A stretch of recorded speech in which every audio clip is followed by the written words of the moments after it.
Está hablando de la desigualdad. Yo creo que en nuestro continente, en nuestra tierra, tiene, ya lo sabemos, goza de dos horrores, de dos lunares, la desigualdad y la violencia.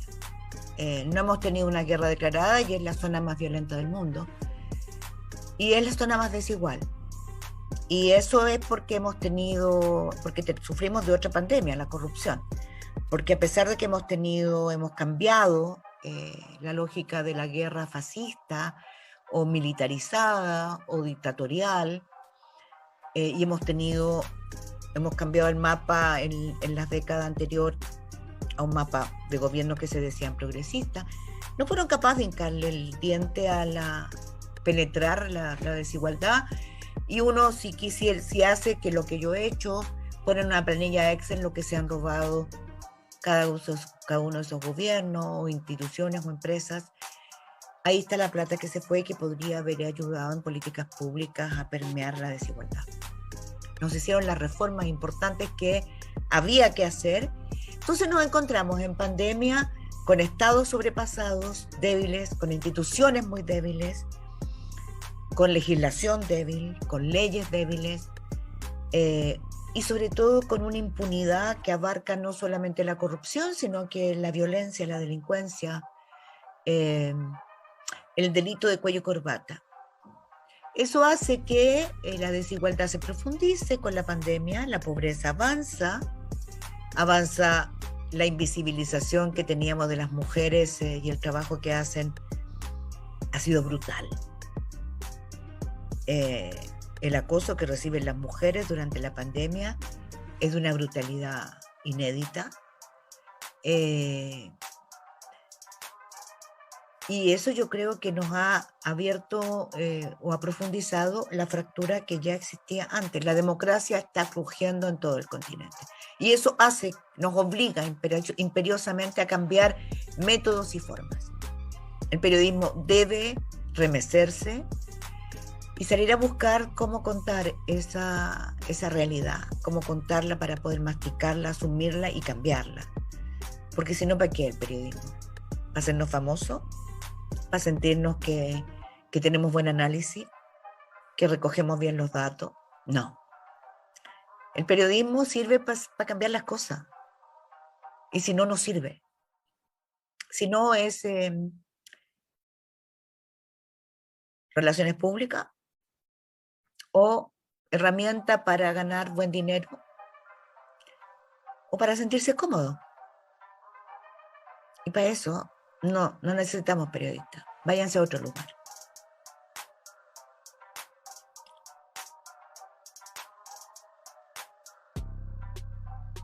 La única crisis que tiene El Salvador es de democracia, porque tienen un presidente autoritario.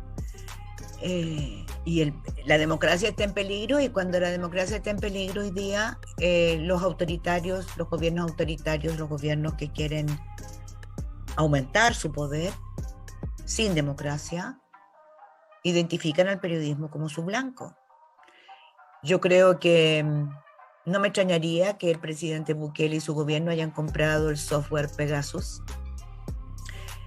Les recomiendo a todos los estudiantes de periodismo estudiar y analizar y mirar con detalle lo que acaba de revelar Aristegui Noticias, Le Monde, The Guardian, The Washington Post, Mediapart en Francia y Le Canard en Chile, entre otros medios, entre los 17 medios que han trabajado en esto.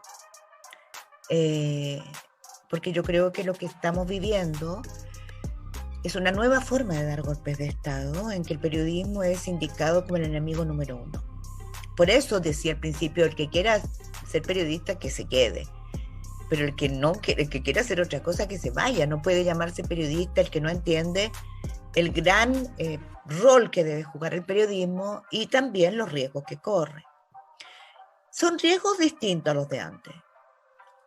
A no ser que tú vivas en México y en otros países de Centroamérica. Yo creo que hay que evitar que El Salvador vuelva a caer en lo que fue en un momento dado la violencia desatada, ¿no?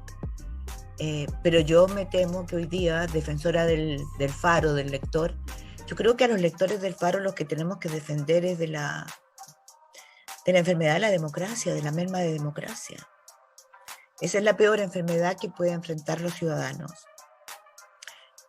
Y de que el periodismo, de que los periodistas del Faro, como de otros medios, como Factum, no tengan la posibilidad, porque capacidad tienen, la posibilidad de desarrollar el buen periodismo que hacen. O sea, si antes lo que yo tenía que ver y cuidar era el rigor, en qué se equivocaban, en qué diéramos explicaciones si nos habíamos equivocado, en los focos de los reportajes para analizar bien, por ejemplo, en un país tan machista como el de ustedes, y de otros países de América Latina, el mío también. Pero hemos avanzado mucho, tenemos convención constitucional paritaria, la única en el mundo. Estamos escribiendo una constitución electa con 155 constituyentes electos democráticamente por elección popular, con mitad hombres, mitad mujeres, ¿no?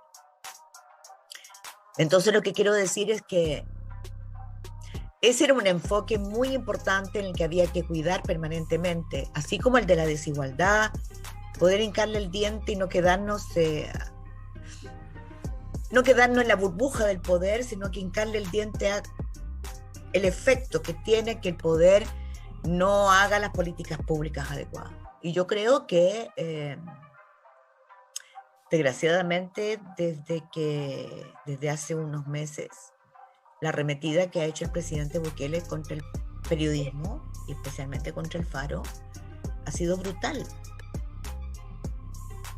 O sea, yo no puedo entender que hayan expulsado a Daniel Lizárraga. Daniel Lizárraga, fíjense bien cómo se van concatenando las cosas. Daniel Lizárraga estaba de editor, habían contratado un editor de lujo en el Faro. Daniel Lizárraga fue uno aparte de ese equipo, incluso el que encabezó la investigación de la Casa Blanca de Peña Nieto,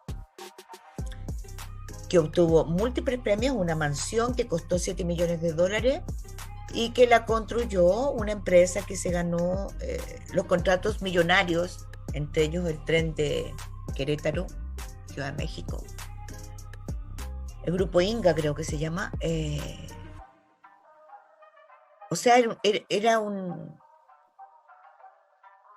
una joya de la corrupción faraónica que de repente se da en nuestros países, ¿no? ¿Por qué tengo que recurrir a una empresa para construirme una mansión de $7 millones, que la exhibo como si fuera la maravilla misma, porque es una maravilla, pero no sé,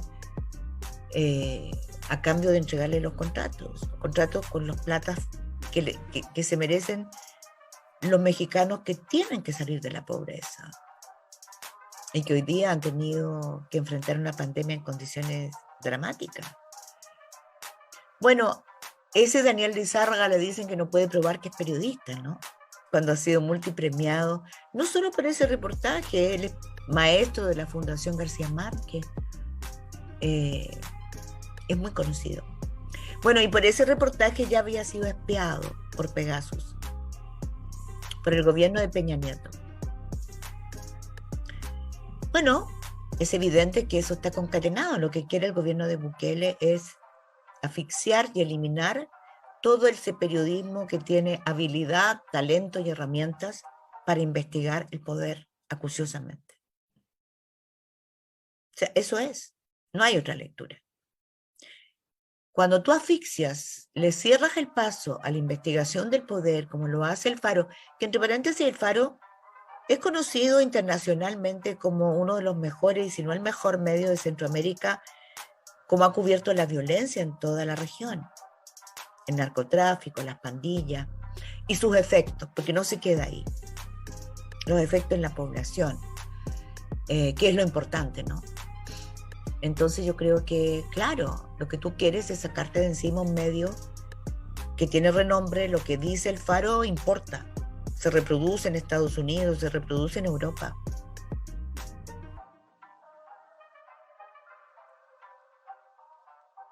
Sí, murieron colegas. Yo estuve en la cárcel de hombres 2 veces. Pero ¿sabes qué? Es más importante lo que le pasó a la población. Lo terrible que pasó después, y eso hay que saberlo, ustedes también lo conocen. cuando tú atraviesas un momento de crisis política con dictaduras muy, muy sangrientas, muy duras, muy férreas o muy fieras, después la gente, cuando tú sales a la democracia y se acaba eso de, como yo digo, ¿no? Qué alivio fue cuando tú sentías que un auto se detenía afuera en la calle, frente a tu casa. Y tú antes decías, uy, qué horror, a ver qué tengo que esconder, qué tengo que romper, porque me van a llevar a mí o a alguien que viva acá o que viva al lado. En cambio ahora es una pareja que a lo mejor quiere besarse, ¿eh? En la oscuridad, en la noche. Y estoy diciendo, eso te produce una alegría, te produce un alivio que a mí no se me quitó durante muchos años, ¿no? El sentir que el derecho a amar era importante y que eso también se recuperaba. Pero porque la negación era decir, bueno, ahora nos vienen a buscarnos. Pero a la mayoría de los ciudadanos también los fueron a buscar así, mucho más masivamente. Lo que pasó es que vino un cansancio, entonces como que la gente no quiere saber de más muertes, no quiere saber de más represión, no quiere que le cuentes, y el periodismo tiene la obligación, y ese es un error que cometimos nosotros, de buscar nuevas formas de contar, y a lo mejor no es contar la forma en que desmembraron los huesos, en que te aplicaron electricidad en la vagina o en el pene, sino que hay que contar cómo se vive después buscando los huesos de tu ser querido. ¿Cómo puedes volver a hacer el amor si tu marido está desaparecido, no has encontrado los huesos y sientes que puede volver en cualquier minuto? Y tú estás con otro hombre. No sé si me explico. Hay tonalidades, hay enfoques que cambian. Para no olvidarse que la justicia es importante, porque si no la vuelves a repetir. La impunidad es lo peor que puede tener un país. Vuelves a repetir los mismos errores. Entonces, yo creo que también hay otra cosa ahora que no es tan bonita, que es muy asquerosa. La corrupción aquí de poco a poco se fue instalando en el sector que había peleado contra Pinochet durante años. Y por supuesto a ellos tampoco les gusta que el periodismo los investigue. Entonces hemos tenido un financiamiento irregular de la política, pero nosotros tenemos medios vigorosos para investigar. Pero como en todos los países hay medios vigorosos y medios que no son vigorosos, que son complacientes.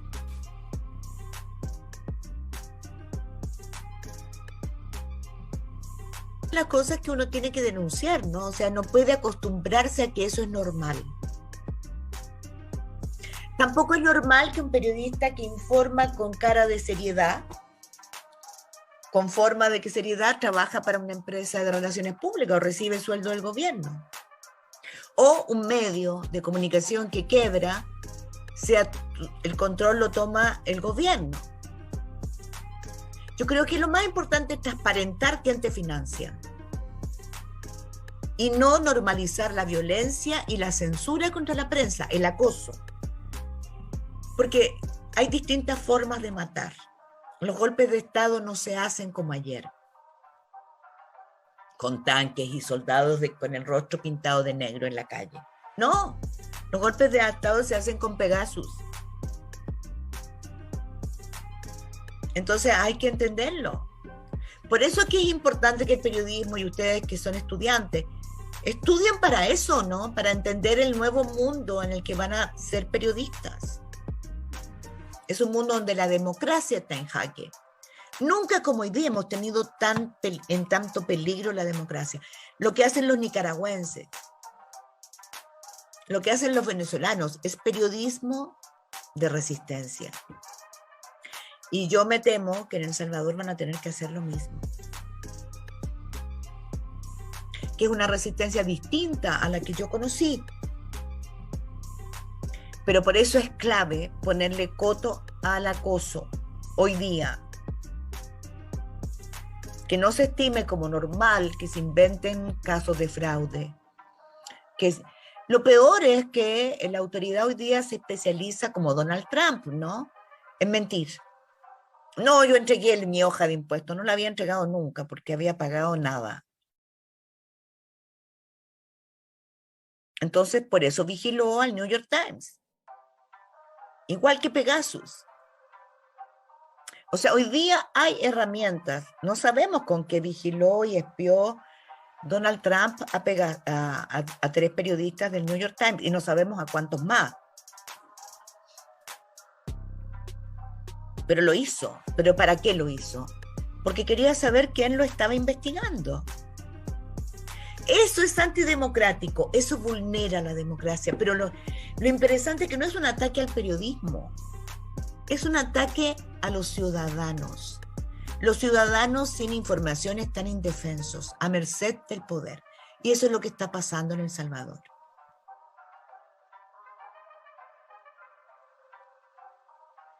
Noticias falsas son una industria hoy día. No es una noticia falsa, es una industria.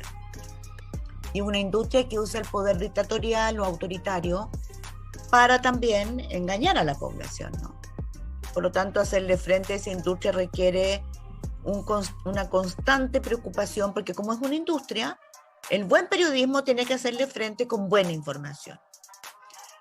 Ahora tú dices, el problema es, entonces, en esa ecuación, si tú la presentas así, ¿qué hacemos nosotros cuando la información la emiten, quien la emite no, o quien dispone de ella no la entrega? Bueno, da la casualidad de que no están así.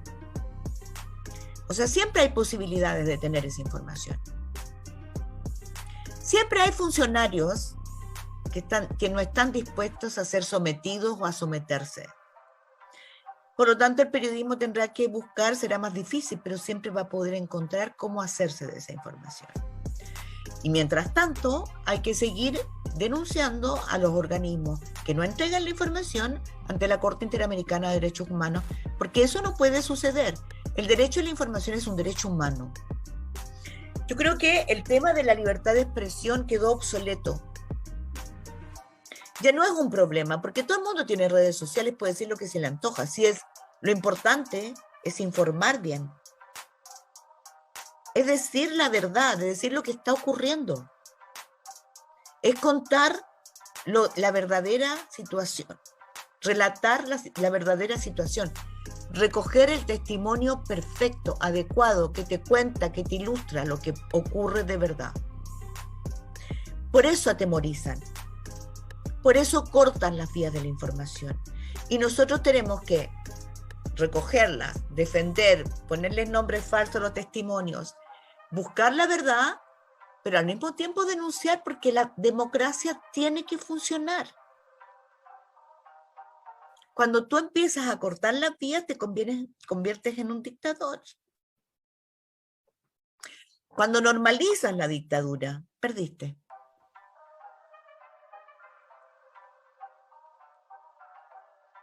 En El Salvador, que hay un populismo desatado. Ese es el verdadero y grave pandemia que tienen ustedes. Y entonces tienen un presidente que se especializa en engañar. Y yo creo que la única posibilidad es seguir denunciando la corrupción que hay en El Salvador. El buen periodismo es la única herramienta que tenemos los periodistas democráticos. Y yo creo que hay talento y ustedes tienen que prepararse para eso como estudiantes y deberían empezar a trabajar desde ya, haciendo investigaciones que develen el nivel de corrupción, el populismo, la situación que hay en distintos sectores de El Salvador. Eso les permitiría experimentar, probarse en el terreno, porque la tentación es hacer mucho análisis y poco terreno. Y yo creo que ustedes no pueden caer en eso. Y estudiar, conocer su país como la palma de la mano.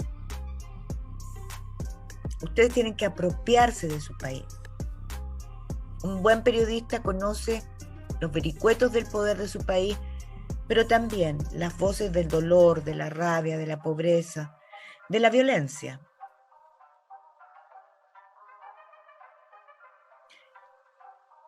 Eso hace el buen periodista. Es un eslabón Yo siempre aprendí algo en dictadura. De lo que se trataba era de que uno forma parte de un río y que ese río no se seque nunca. No es poesía, es verdad. Te defiendes, tienes cómo comprobar las cifras, los rostros, los nombres, los relatos, pero al mismo tiempo sientes que vas hacia adelante y que vienes de algo. No eres el iluminado que se le ocurrió defender la libertad en El Salvador, porque eso no es verdad. Vas hacia adelante. Y eso te hace muy fuerte, pero extraordinariamente fuerte. Esa es la diferencia con aquellos que se creen iluminados y James Bond o superhéroe, Superman o Superwoman hoy día, ¿no? Claro, no. Todo eso está absolutamente también desplomado y abatido por la nueva realidad. Lo que necesitamos son periodistas estudiosos que sepan equivocarse, que sepan decir no sé, que sepan decir cuando tienen susto para que no los paralice. Cuando el miedo paraliza, perdiste. Todos tenemos miedo. Miedo de distintas cosas, ¿no? Por eso yo creo que es muy importante que ustedes en conjunto reflexionen y le pidan a sus profesores, a los directivos de sus escuelas que los ayuden a cambiar y a reforzar ópticas, porque si no están perdiendo el tiempo. Van a salir a un mundo que cambió totalmente. Les pongo un ejemplo. Sí, es verdad que lo que dice la CEPAL, la pandemia va a hacer retrotraer en 14 años la pobreza. Pero las principales afectadas son las mujeres. Bueno, pero durante siglos han sido invisibles. Esa pobreza ha estado invisible. Hay que visibilizarla. ¿Cómo? ¿Convirtiéndose todos en feministas rabiosos? No. No. Hay que aprender, hay que conocer, hay que ir con ojitos limpios, bien esfoliada la piel, a escuchar, a mirar, qué es lo que no vi, por qué no lo vi. Y hay que ir a la calle. La calle es la mejor escuela.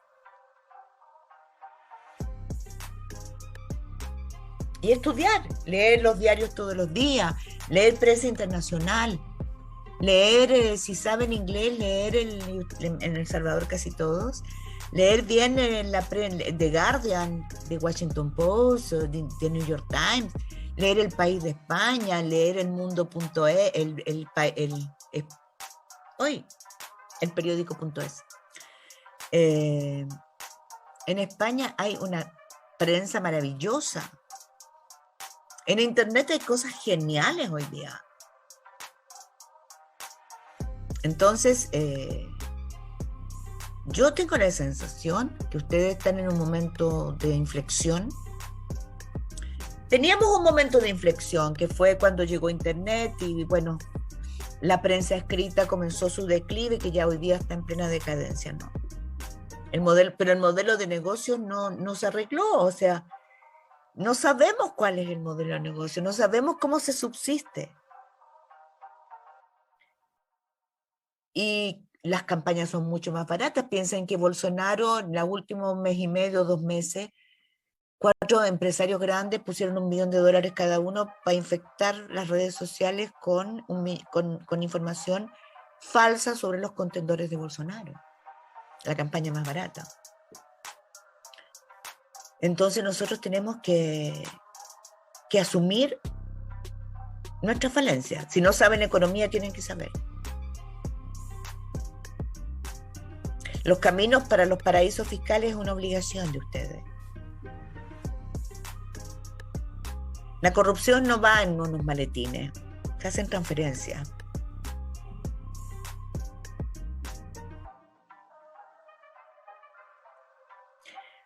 sea, investigar el poder hoy día es clave. No, no es solo de periodistas de investigación que son todos curajudos, mentiras, es una gran mentira.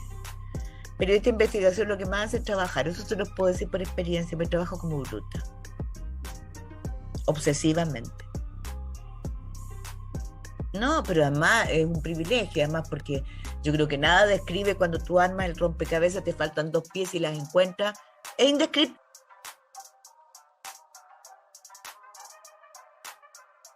A periodistas cubanos y esos periodistas cubanos independientes ganan nada y van con sus reportajes, estamos hablando de internet, en Cuba hay un problema con internet, van a las plazas a leerle sus reportajes a grupos de 100, 150 personas.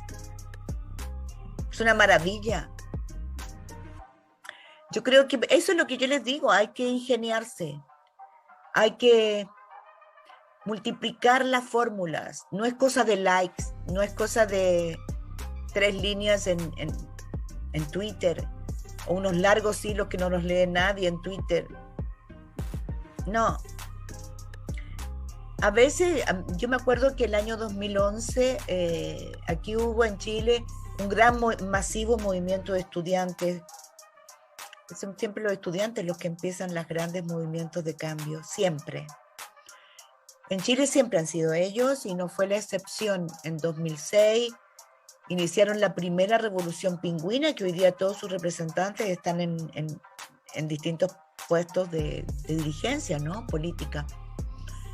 Y en 2011 vino la gran movimiento cuyos principales exponentes están en el Parlamento hoy día. Y de ellos hay un candidato a presidente que obtuvo 1 millón de votos recién. Gabriel Boric. Bueno, la gracia es que nosotros nos dimos cuenta que el eslogan era no al lucro en la educación. Digo nosotros en CIPER, que yo dirigía hasta el año 2019. Y yo creo que el tema fue, nosotros dijimos vamos a transformar el eslogan, vamos a desmenuzar el eslogan. Porque ¿qué es lucro? Bueno, este es el modelo del lucro. Las universidades tienen una junta directiva que dicen que son prohombres, destacados académicos, destacados personajes de la vida nacional. Mentira. En otro lugar hay unas escrituras donde cada uno de ellos representa tantas acciones. Las universidades se venden y se compran y cada uno de ellos está ahí porque representa acciones. Y lo fuimos desmenuzando universidad por universidad. Y fuimos desmenuzando cuánto cobraban, cuánto le pagaban a los profesores, o sea, cómo se lucraba en desmedro de la buena educación, universidades para pobres, universidades para ricos. Me impactó muchísimo cuando vi a los estudiantes en la asamblea con las fotocopias de los reportajes, porque CIPER es internet. Y estaban todos con sus fotocopias todas rayadas. Eso es maravilloso. Es súper emocionante. Por eso hay que activarse, hay que buscar todas las fórmulas.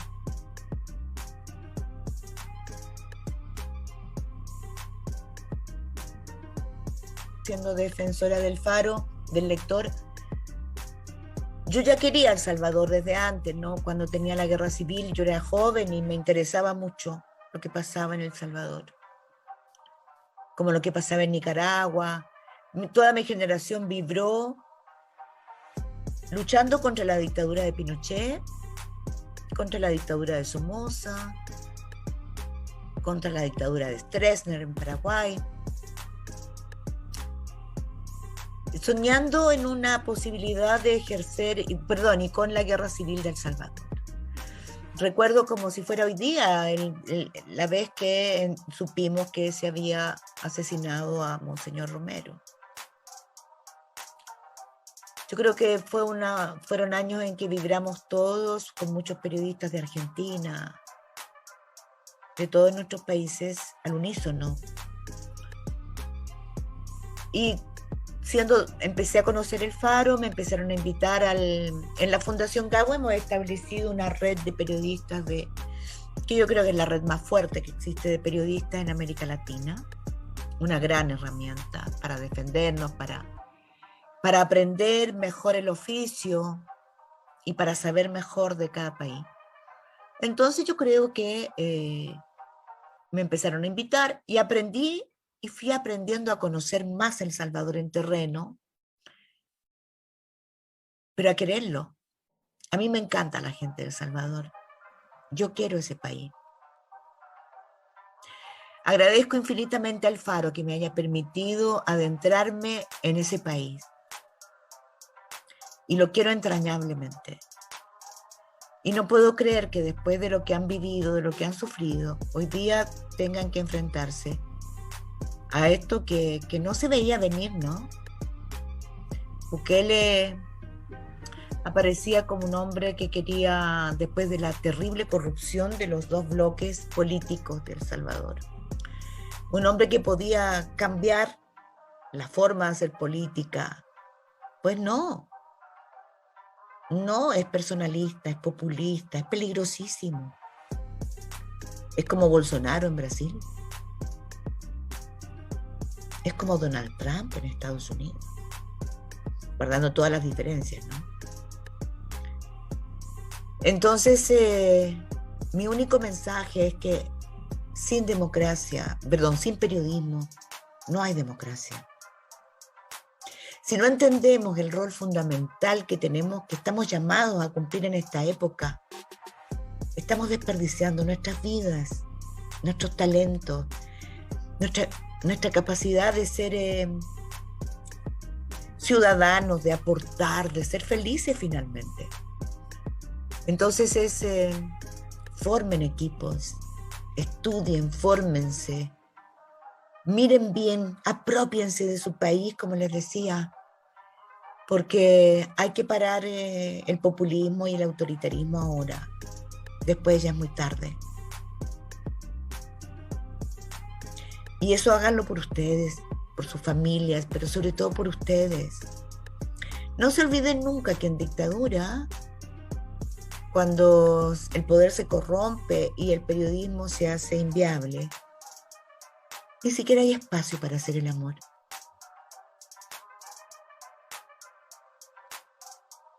Así que no se olviden nunca de aquello. Finalmente, la defensa de la vida se mastica hoy día. Se mastica, se huele. Eso.